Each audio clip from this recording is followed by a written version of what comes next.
2010, October 5th, at 5:46. God bless me to hold this gift. I fall in love with What's you good, every everybody? time I look in Today your we are eyes. talking The way you have about on my feet, hoods. My hood, your hood, our hood. Every hood across the U.S., but not really. We're talking about the hoods that matter the most to us, and that's fatherhood and brotherhood. How important too, right? Because I think like when a lot of people they hear hood, and, we think of something different, right? Where we come from, where we grew up.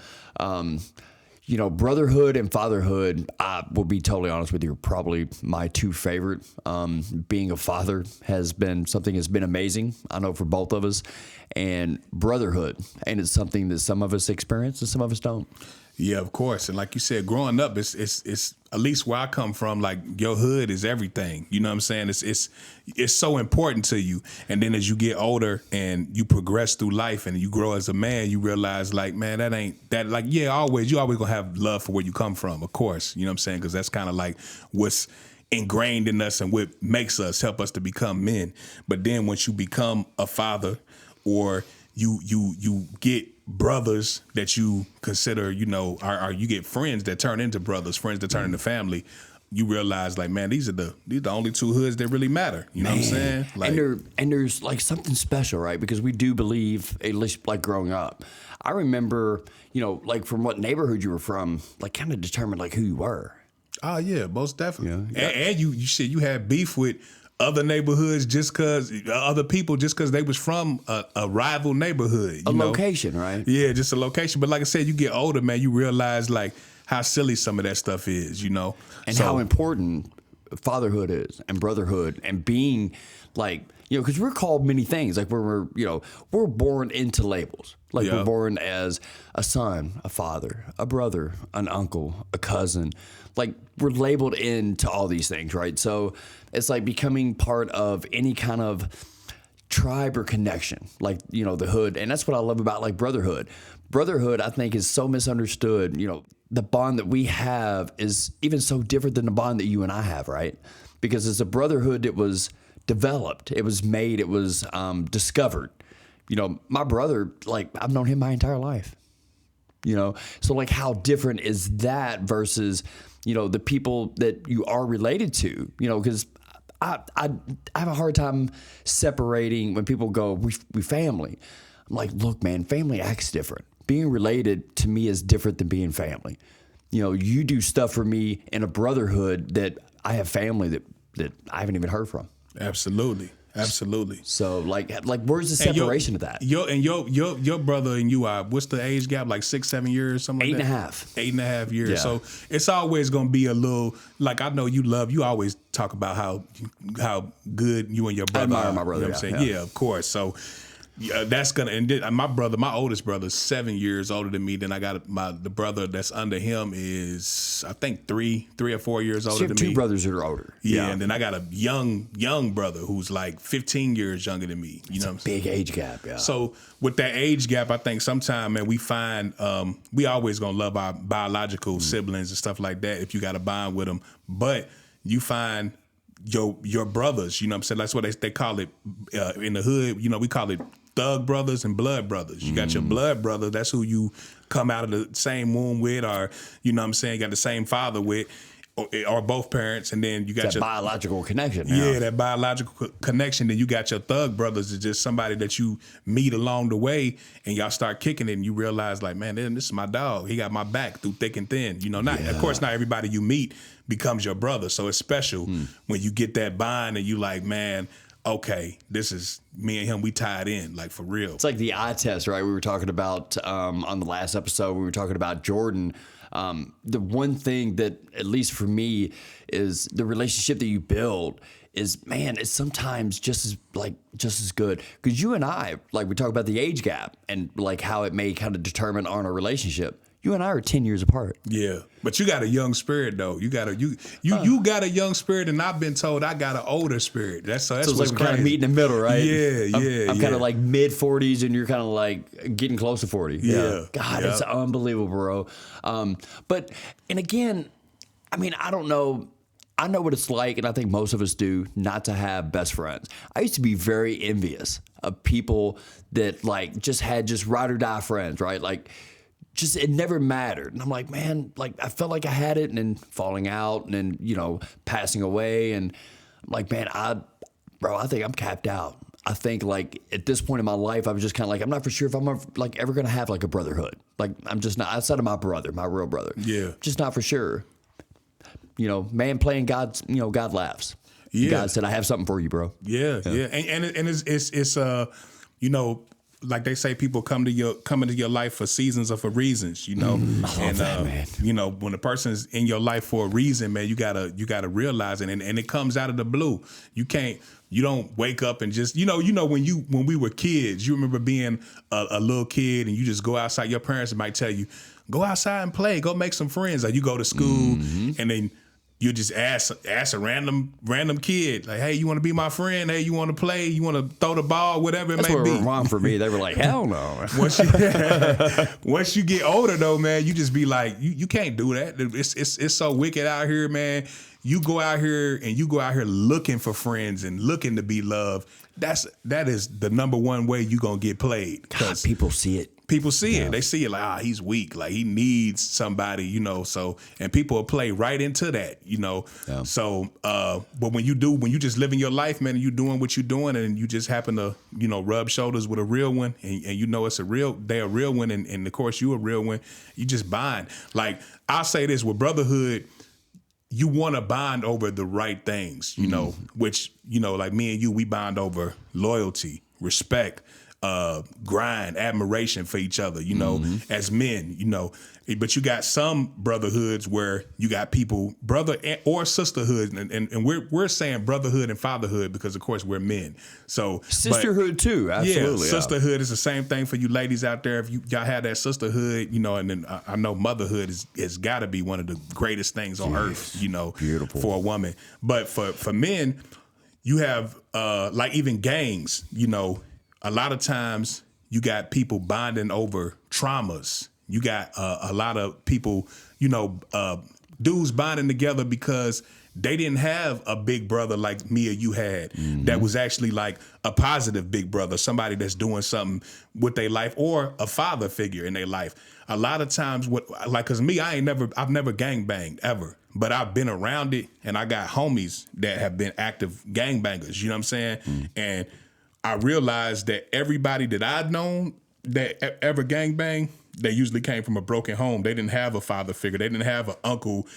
Just a man. They were missing that, right? Yeah. So that's what they're looking for. You join a gang because you like, damn, I feel alone out here. I feel like, and then you get, but then if you bond over trauma, sometimes that's not a good brotherhood, because at the end of the day, you got a bunch of broken people, basically. And I'm not saying that all gang members, before y'all jump out to kill me in the comments, I'm not saying, but I'm just saying a lot of times when young adolescents join gangs, it's for that reason. They didn't have a real, big brothers or father figure. So. Well, and you and I talked about it the time that I was hanging out with some of the Crips and stuff in Clarksville.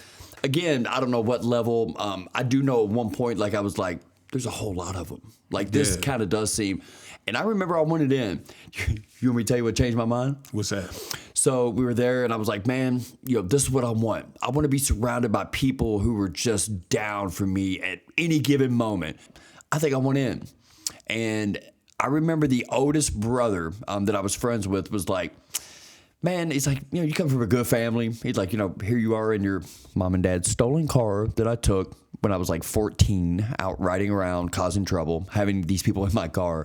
And he said, just don't think so, bro. He said, I don't think it's for you. And I thought, did gangs have some kind of filter on who they take? I thought it was like open hands. All of a sudden I felt like I'm an outcast again. And then I watched the ritual in which they become part of the gang. Do you want to guess what that was? What was it for? It's different, but what was it? It was the beat-in. Oh, yeah. You was like, hell no. I said, no, I think I'm good. I think I'm good. And you know what? And they were still cool with me, and they treated me like I was part of them, but always separated.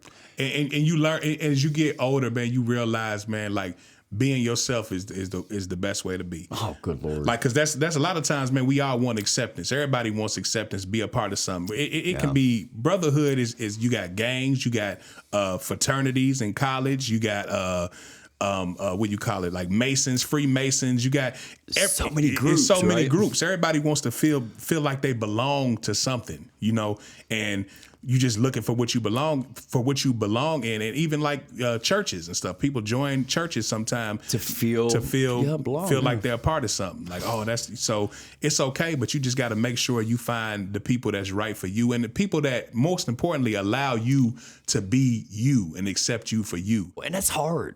Like, especially nowadays, because people are so quick to want to use ammunition the minute they get hurt, you know, and be like, oh, you remember at one time, you know, like you and I said, man, what happens between our relationship or any relationship, I like it in the vault. When that relationship is over, I just throw it away.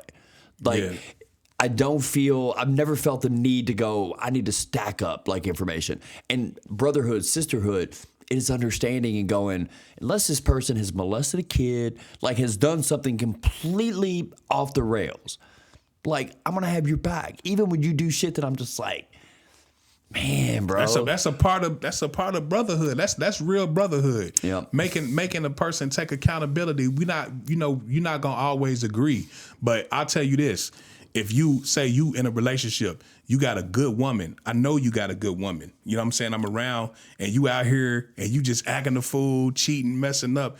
Am I gonna rat you out? Nah, that's not what a brother was do. But I'm gonna have your back. But at the same time, I'm gonna tell you, yo, dude, you are fucking up, man. You got a good woman at home. You know, get it together. You know what I'm saying? Like, yep. That's what a real brother would do. If you, it could be anything, you know, but brothers hold each other accountable, and we for the push good and the bad, for the right? good and the bad, and push for the betterment. You know, that's what real brotherhood does.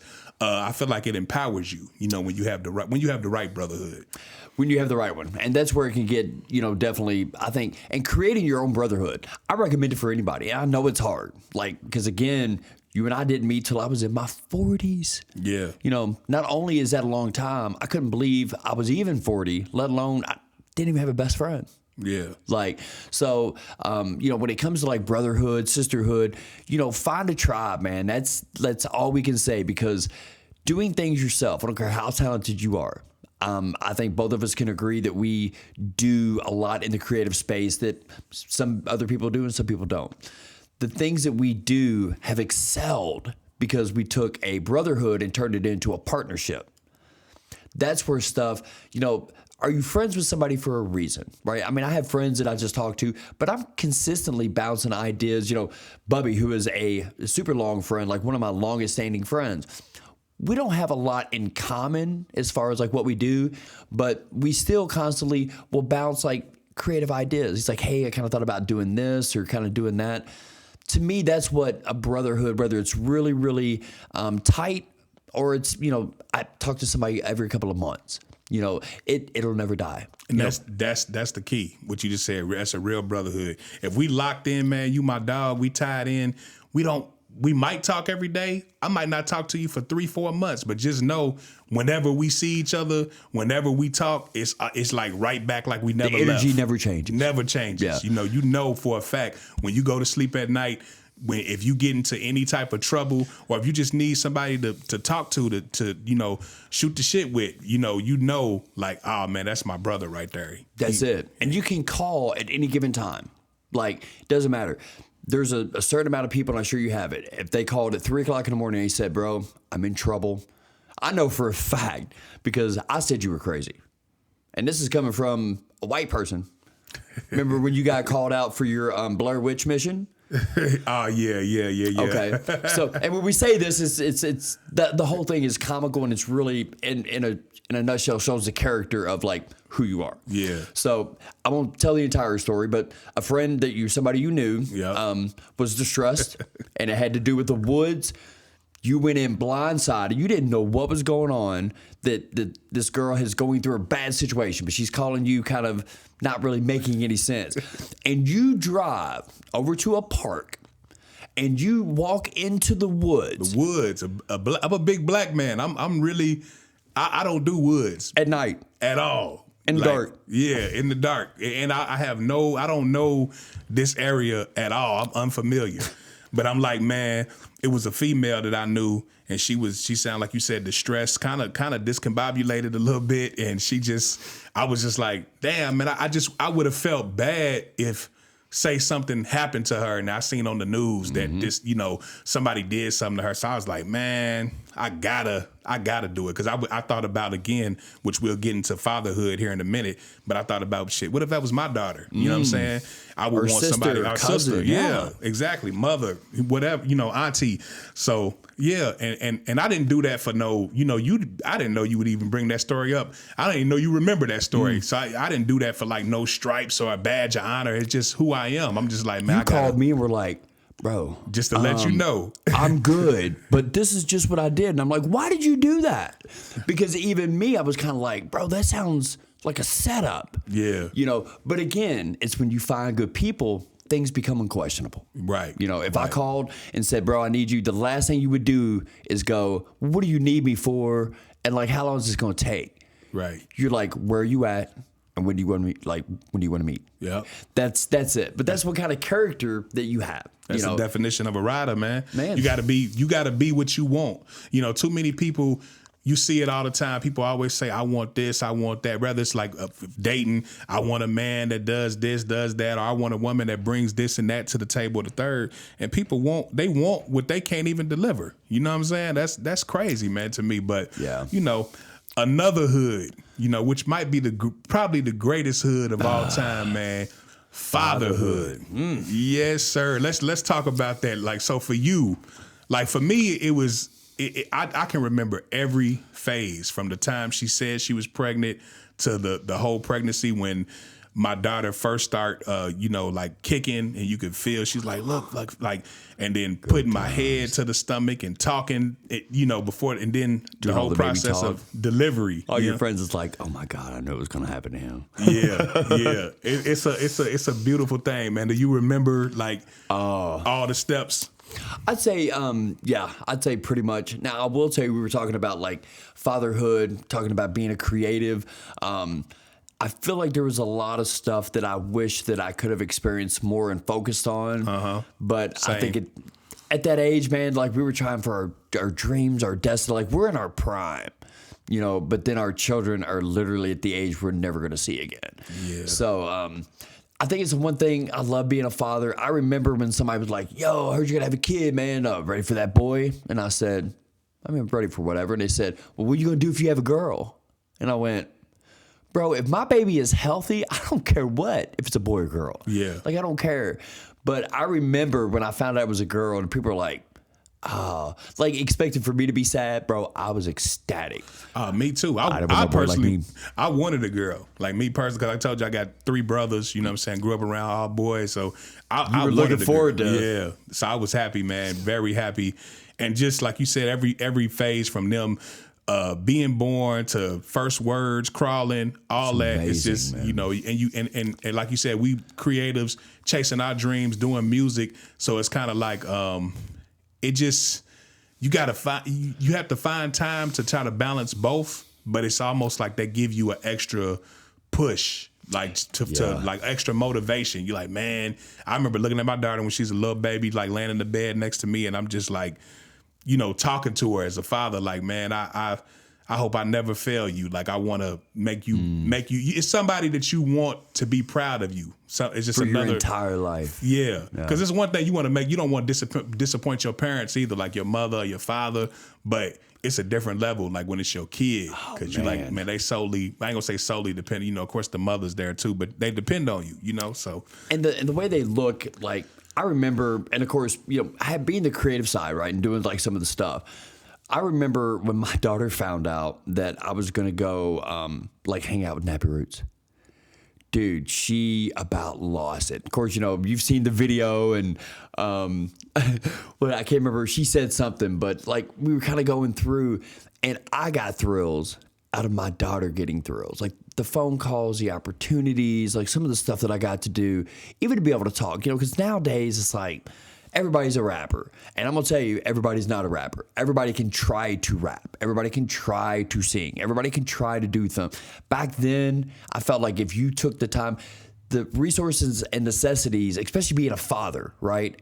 and still being able to do these things, like in music, I believe that made you an artist. Now getting on in SoundCloud and one thing, that doesn't make you an artist. Like we had to really go through. It's a sacrifice of fatherhood, of the time, the hours that I didn't spend with my daughter so I could learn how to record a track because I couldn't afford to pay somebody else to do it. Yeah, you know? And now I don't do it anymore. And it's funny you say your daughter was like ecstatic when you told her you was hanging with Nappy Roots and like because you just dad to them, you just their daddy. You know what I'm saying? But to other people, even my daughter, she's seen that like, damn man, you got fans, you got like people that really look at you as like dough fresh to dine all over the world. And they think it's like the coolest thing ever because they like, damn, like this is my dad. But people really jam to his music. I remember I had a show. It's probably been a couple years ago, and I'm telling, she's asking me like, yeah, well, who's the headliner act? And I'm like, me. And she's like, oh, like her eyes got big. She's like, wow. She's like, that's cool. I can see her look too, going, Daddy, all right. Yeah. So, and even though we both, me and you, we are, we're not like national artists that's got these big, super huge followings, but it's still cool. I think it's a shame that you got people that's out here that's making kids and just don't play no part in their life, like not taking care of the kid at all. And I'm like, man, it's a shame because it's so beautiful. I wouldn't change it for the world. Like even though it could be stressful at times, you gotta work and you gotta expensive, but at the same time, and the joy that my daughter brings to me, and I know your daughter brings to you, it's like, man, for these guys out here that are that choose to be deadbeats, it's like, man, you are literally relinquishing probably the greatest gift that God will ever give you, and you just don't even realize Not your life, but their life for you. Their life, yeah. And it's huge. And there's so many people, I think, at least I've seen some guys have to deal with some honorary parents, that basically either push them out, try to buy them out, try to like, look, we don't want child support, but you can never see your. Like, oh man, that's rough, because even with the relationships that we've had and, the difficulties of up and downs, man, bro, like I couldn't imagine. And like, I remember, telling everybody, I said, look, I may be not a good father. I may not be able to be the best supporter. I said, but I will always be there. And I said, trust me when I tell you that. Like, that's not just me saying it nicely. You cannot run. You cannot hide. Because the one thing that I didn't want my daughter to go without was a father, even if I wasn't the best one for her. Yeah. Yeah, I know that. Like, we're never, again, when you start something, you're going to be the worst at it. Yeah. I was the worst father starting out. It's no manual to it. You learning this on the fly, on the job training. And the fact that we're doing good anyways. Yeah. Should be a blessing. And on the job training. That's correct. And your daughter and my daughter, anybody with a kid, man, it's the bond that y'all create. It don't matter if you got a disgruntled baby mama or, other people. It don't matter what other people think of y'all relationship. If you and her or you and him have that relationship and there's a bond, it's literally an unbreakable bond. Nobody can break it. If you have that bond, if you have that strong bond with your kids, because they say like, the world it's a cycle. It repeats itself. So, of course, when you're born, babe, you need to be taken care of. You got no teeth and all that. Barely, your muscles babies are fairly weak. And then when you get old, if you live a full life, it's the same thing. You lose your teeth, lose your hair. It's almost like you become a baby again. And that's why it's important to take care of your children and to do right by them. Because if you do right by them, 9 times out of 10, they're gonna do right by you. So people, and even with the brotherhood, right? Like the brotherhood, yeah. I mean, one day, hopefully God willing that He takes care of both of us. One day, one of us is gonna be sick. Yeah. And what is the other one gonna do? Be like, well, I guess Doe's sick, bro. Can't really do the podcast anymore. Bro, don't have anything to talk about. It's like, could you imagine spending this much time and like that's the answer? You'd be like, bro, I'm just incapable. I just can't. I guess that's fine, bro. Yeah. Like, Jay-Z said it best, man. If one of us slip and fall, we will be each other's crutches, basically. That's what a brotherhood is about. If you fall off, and that's why it's important to. But fatherhood too, right? Like no matter what, after 18, we don't take care of our kids. We're not responsible, but we are the crutch. If any time. Always there. Always there. Your kid is your kid. Like, you know, they even when they become adults, that's still your kid. Like you said, it ain't your responsibility to you know, hold their hand through their whole adult life. But hopefully if you give them the jewels in the course, like you got some people that are great parents, and then kids just venture off and be still, you know, mess up. But just like I said, you have that bond. Your kid will always appreciate you, and you always be able to give them knowledge and wisdom. You know what I'm saying? And that's what it's about. You know, like I said, we started the episode off, you repping the hood and all that. That shit cool. But then you realize, like, man, I don't own this neighborhood, nothing. I'm just out here putting on, you know what I'm saying? I'm angry at you know, somebody from the other side of town because they neighborhood and our neighborhood don't get along from an old beef from 15, 20 years ago, and it just trickles down to the kids, and then they like, oh, your uncle shot my uncle back in the day, so we don't rock with y'all. 39 years just ago. Like, yeah, like, man, nah, look, man, like we said, man, the two hoods that matter most is the brotherhood and the fatherhood. And we thank everybody for tuning in for another episode. Thank you guys so much. Fresh Podcast, we out. My best and got more love for you than I can ever express. You my daughter, I love and